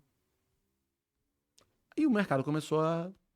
Então talvez a gente esteja sendo o que o 99 Food está fazendo no mercado do iFood. E é ótimo. Vamos contribuir para o mercado ficar melhor para o vendedor. Cara, 30% do restaurante é coisa pra caramba, mano. Sim. Isso não é do restaurante, né? Porque quem sabe... Sim. O restaurante não paga a taxa, tá, gente? Quem paga a taxa é o consumidor que come a comida. Não sei se você já parou pra pensar nisso. Claro. Entendeu? Então, isso... tem um cara no LinkedIn que tá fazendo como é que chama? Um raio-x iFood 99. Que ele fala, tive tantos pedidos no iFood, tantos pedidos no 99, né? Quanto ficou para cada um, quanto eu paguei de taxa em cada um, né? Fazendo esse raio-x. A diferença é grande. Nossa, brutal. Ele falou, cara, se eu fizer 30% dos pedidos com 99, já dá. Eu tenho a mesma receita que eu tenho com 70% do... E eu trabalho menos. Né? Porque se eu estou entregando 30% de pedidos, né? Para faturar a mesma coisa que 70%, eu estou trabalhando menos e estou tendo a mesma rentabilidade. Mas lá na ponta, o poder decisório está na mão do cliente. Ou seja, é o cliente que precisa escolher usar o 99. Exatamente. Exatamente. Aí existe uma questão, talvez, aí é a base instalada. O valor do iFood hoje é a base instalada. É a base instalada, não tem jeito. Mas o que acontece quanto tempo até esse benefício financeiro começar a se refletir para o comprador no 99? Porque ele não cobra a mesma coisa dos dois lados. Como a margem dele é melhor no 99, ele tem preço diferenciado no 99. Aí, quanto tempo até a base instalada do iFood perceber que, peraí, mas no 99 eu pago mais barato pela mesma comida. Temos um jogo. Feliz da vida. Todo restaurante tem uma tendência de enxergar isso de perto, essa questão da taxa, ou ele se sujeita porque ele entende que não tem... Aí vem a questão da maturidade do empreendedor. Que é a mesma coisa que a gente pode levar para o digital. É a mesma coisa. Porque eu brinco sobre isso, né? Você tem uma diferença entre empreendedor e empresário. O empreendedor é o cara que faz o negócio acontecer. O empresário é aquele que tenta perpetuar o negócio pelo maior tempo possível. O próprio Jeff Bezos fala sobre isso, que a Amazon já faliu. O nosso negócio é só adiar cada vez mais isso. Ou seja, ele quer perpetuar cada vez. Mas ele sabe que a Amazon, ele fala, né? E tá certo, um dia a Amazon vai falir. E o trabalho deles é só perpetuar. Então, quando o cara sai de empreendedor para empresário, ele começa a fazer conta, começa a entender de rentabilidade, lucratividade, aonde o dinheiro tá ficando, quanto tá ficando no bolso dele, quanto tá ficando no bolso dos meus parceiros de negócio. Entendeu? E aí ele começa a entender o jogo e aí ele vai fazer que nem água, vai pelo caminho do menor esforço. Porque você vai no RD Summit? Eu sugiro que você vá. Eu sugiro que todos vocês que puderem, estiverem vendo e quiserem ir no RD Summit, eu sugiro que vocês vão. A gente vai ter uma ativação muito legal. Imagina um cara que vende 10 milhões por ano, entendeu? E deixa 800 mil por uma plataforma. Isso acontece mais do que você imagina, tá, gente? 800 mil é um apartamento, gente. Uhum. Você tá doido? O que você faria com esse 800 mil a mais no seu negócio? O que você faria? Sim. Muita coisa, né? Entendeu? Aí, posso pegar esse gancho aí e fazer o que a gente fez, né? Nós somos usuários da sua plataforma faz muito tempo, né? Coisa de 1 ano, mais ou menos. Sim, vocês... Nós criamos dentro do fechamento de ROI de cada produto o comparativo da taxa anterior com a taxa atual. Por que acontece? Como a nossa taxa ela vai variar um pouco sobre o meio de pagamento do nosso usuário, porque é uma taxa progressiva para o meio de pagamento, por exemplo. Usando a plataforma e usando o meio de pagamento que nós usamos, se o nosso usuário, por exemplo, ele pagar parcelado acima de tantas parcelas, a gente recebe mais do que 100% do valor. Ou seja, por causa dos juros do parcelamento. Por causa dos juros do parcelamento. Então, ou seja, há um repasse desses juros para nós. Ou seja, não somente eu estou deixando de pagar a taxa, como eu estou recebendo o que seria a taxa. Exato. E se você for um cara que não precisa desse dinheiro agora, você pode cobrar o parcelamento dele, esperar cair no prazo do fluxo, que a gente chama. Isso. E aí você apurou todo esse lucro. Mas só aí tem mais uns 15%. Tem mais uns 15%. Também tem essa possibilidade, né? Exatamente. Que é liberado. Quando a gente olha para as plataformas digitais, você não pode antecipar. Quer dizer, você é obrigado a antecipar. Você não pode receber no fluxo. Ou seja, você é obrigado a antecipar. Antecipação compulsória. Antecipação compulsória. Além disso, você ainda paga a taxa sobre qualquer transação, inclusive a venda à vista. Inclusive boleto, Pix e tal. Exatamente. A única coisa que mudou é que o Pix você tem um recebimento mais rápido do que tinha antes, né? Mas boleto, por exemplo, não sei como que tá agora, porque eu me desliguei, mas a gente recebia o boleto, inclusive, 30 dias depois. Né? Exato. O Pix também, a mesma coisa. Não, mas o Pix ainda tem plataforma que você recebe... Estão antecipando e tal. De nada, viu, gente? Antecipando. De nada. Só que assim, o comparativo é bizarro, cara. É bizarro. Porque, obviamente, a gente paga a sua plataforma e o pagamento é feito por transação. Isso? É uma mensalidade fixa baseado na quantidade de transações que você vai rodar ali no meio. Exatamente. Então, que no final das contas você vai pegar e vai dividir ali e vai chegar a um valor transacional. Mas a diferença é absurda, porque quando eu coloco a taxa com juros que às vezes nem tem, a taxa da plataforma de pagamento, que às vezes nem tem, é bizarro. Exato. Quando a gente soma tudo, não dá os 10% que eles anunciam. Sim. Não dá 25%. Sim, por conta da questão propriamente você pegar. E outra, né? Se você pegar, porque você tem que fazer essa conta. Por exemplo, com as mudanças da tributação, tecnicamente você paga o imposto sobre toda a transação, inclusive os juros que o seu cliente está pagando. A gente falou sobre isso da última vez. Na verdade, isso sempre deveria ter sido desse jeito. Sim. Mas algumas plataformas falaram assim, nunca se preocuparam em falar sobre isso. Por quê? Porque chama atenção. Se você vende um produto de 1.000, mas no parcelamento ele sai 1.300. Estou fazendo só conta redonda. Uhum. Você, vendedor, deveria emitir a nota em cima de 1.300. Porque foi quanto o consumidor pagou. Só que o que você vai receber é 1.000 menos 10, você vai receber 900. O teu cliente pagou 1.300, você vai pagar imposto sobre 1.300, só que você recebeu 900. Ainda tem o custo do imposto a mais. A gente nem falou sobre isso. Eu falei de 25% só de receita. Se a gente botar o imposto, mano, É. vai... O céu é o limite. É. De nada. Boa. Fico muito feliz quando eu ouço isso, Anderson. Assim, Mas é claro, por exemplo, que o que acontece muitas vezes, por que o empreendedor não sai disso, né? Porque, obviamente, existe um trabalho. Exato. Existe um trabalho. Por exemplo, o que nós temos que fazer? A primeira coisa, nós temos que tirar ali todos os nossos cursos que usava dentro da plataforma, usava a questão da plataforma de curso. Então, a gente Exato. foi para uma outra plataforma. Então, foi o primeiro passo, né? Depois, fazer a gestão com meio de pagamento, que antes você já estava muito tranquilo, né? Facilidade. Você subiu o checkout ali em 10 minutos, entendeu? Perfeito. Aí você tem que configurar tudo, aí vai configurar a plataforma da Digital Guru, aí, só que você também começa a ganhar outras coisas, que é você conectar com outros aspectos, por exemplo, de outras plataformas. Então você pode, por exemplo, conectar daqui do meio de pagamento com o gestor financeiro, O gestor financeiro, o emissor com o de emissor nota. de nota fiscal, entendeu? Ou seja, você começa a ter Muito mais controle. muito mais.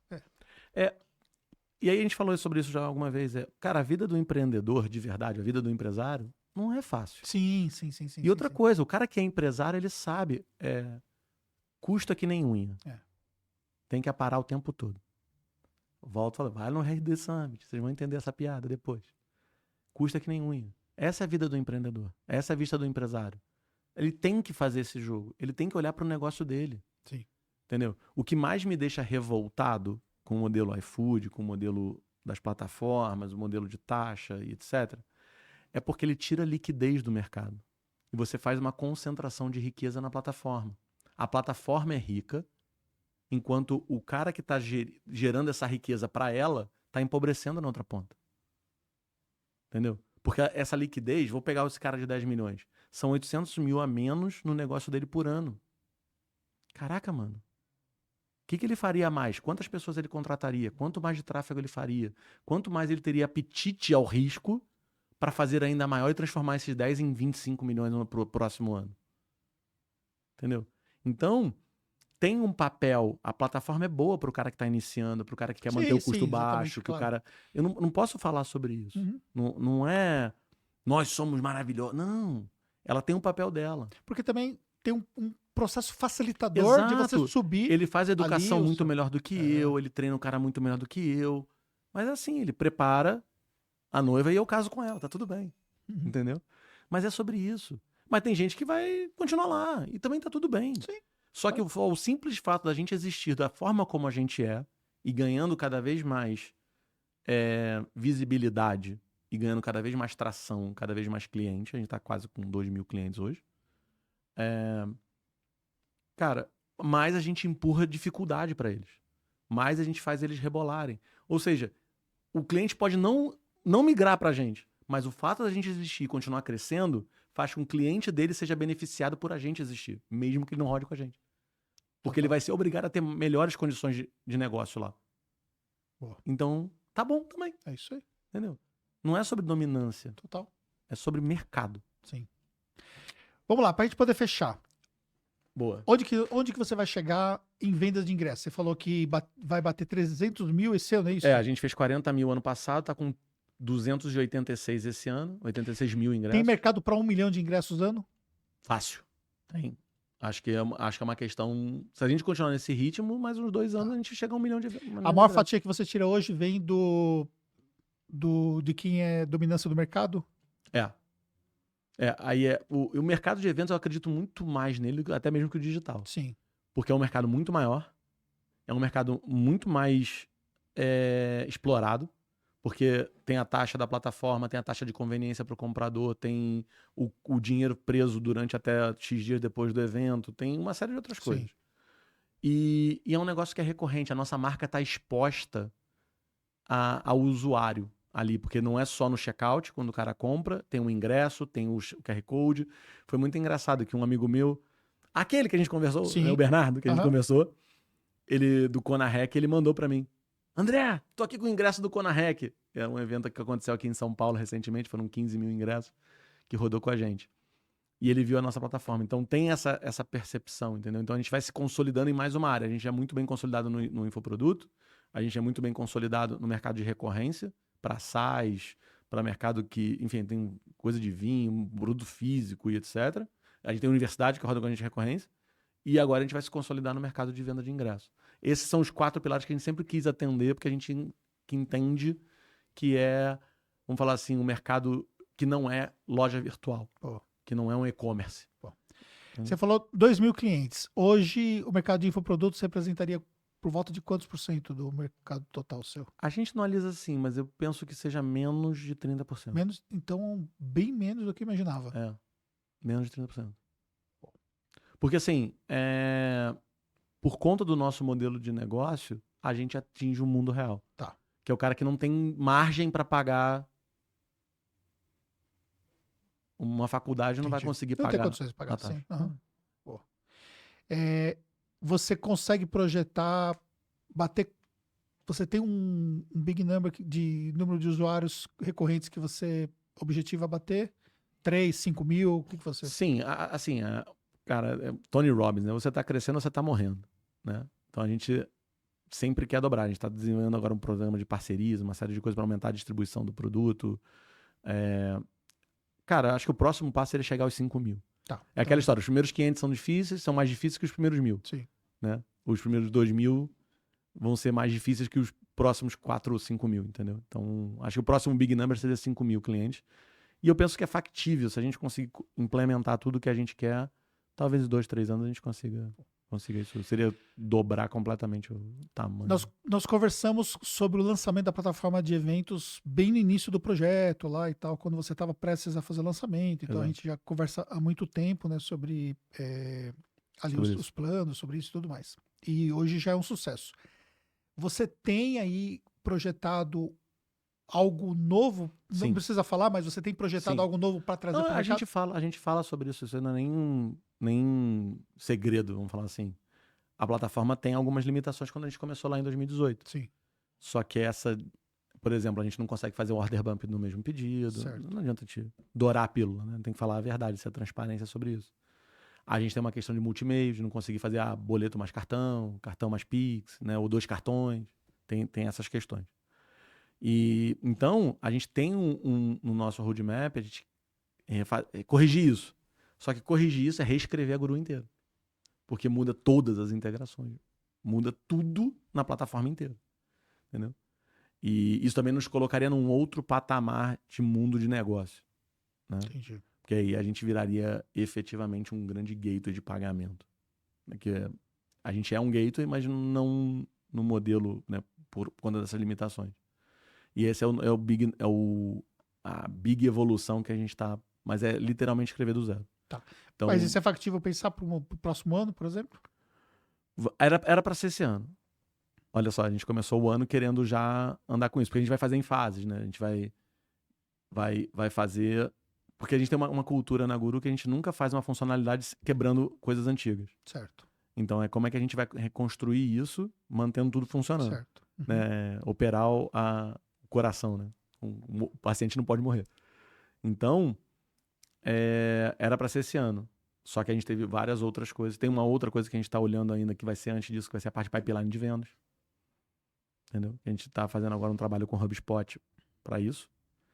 E a gente quer pegar também esse nicho de mercado de pipeline de vendas. Que é, ou seja, o cara faz o pipeline lá na ferramenta de pipeline, gera o link de pagamento com a gente, o cara paga, a gente volta no pipeline, devolve, muda o cara de... Isso só com o HubSpot? Não. Tá. O HubSpot é o primeiro. Entendi. Como tudo na Guru, é só o primeiro. Aí depois a gente planifica isso para Pipe Drive, Pipe Run. RD também? RD, para tudo. Entendeu? A gente está fazendo um trabalho em conjunto com uma agência especializada em HubSpot aqui para isso. Então, acontecem esses outros projetos que pra gente, estrategicamente, são mais importantes do que reescrever a plataforma toda. Uhum. Entendeu? Porque a quantidade de clientes que a gente vai conseguir atingir, o impacto que a gente vai conseguir fazer é muito maior. Porque se a gente pensar, cara, quantos dos nossos clientes que efetivamente precisam de um order bump ou precisam de múltiplos cartões, geralmente esses caras estão no digital. Entendeu? Que já está ficando o menor público que a gente tem. Então a pressão diminui, né? Mas tem essa questão do pipeline, tem essa questão de reescrever a plataforma. A gente reescrevendo... E aí, se a gente reescrever a plataforma, aí, mano, aí vira um... Aí tem um caminhão de outras coisas para fazer. Tipo afiliação offline, que hoje a gente não faz payout. Uhum. Organização de payout, que é o quê? Imagina que você roda numa procedura de pagamento que não tem split de pagamento. Uhum. Então não tem como você ter afiliados. Uhum. Mas se eu tiver uma organização de payout, você consegue ter. Porque aí a gente vai fazer a gestão do saldo dele e você vai mandar uma ordem de pagamento para fazer o pagamento para ele depois. Entendeu? Pô. E aí tem muita coisa para fazer ainda. Muito bem. Você vai ter que, eu vou ter que vir aqui daqui a 2 anos de novo para poder gravar outra. Não, acho que pela quantidade de assuntos que a gente trata, acho que você tem que vir andando. É sempre um prazer, Anderson. Você sabe, é só me chamar que eu venho. Bem, quero agradecer, meu amigo, por ter vindo aqui colaborar com o nosso conteúdo. A gente tem um presente aqui. Eba! Adoro. Vocês são sempre muito gentis. Um presente para os nossos convidados. Olha. Livrinho, boa, cadernetinha. Tá, vocês são uns fofos. E tem uma xícara aqui dentro. Isso, do copinho. Pô, muito obrigado. Obrigado a todos. Obrigado. E queremos agradecer você que esteve aí com a nossa audiência. Compartilhe esse conteúdo, também deixe seus comentários aí. E também segue ali o pessoal da Digital Guru, que com certeza eles vão agregar muito para você. Eu vou deixar também aqui na descrição do vídeo aqui, tanto o Instagram da empresa, como também do André. Tamo junto nessa. Obrigado, meu amigo. Obrigado. Tamo junto. Obrigado, até a próxima. Abraço.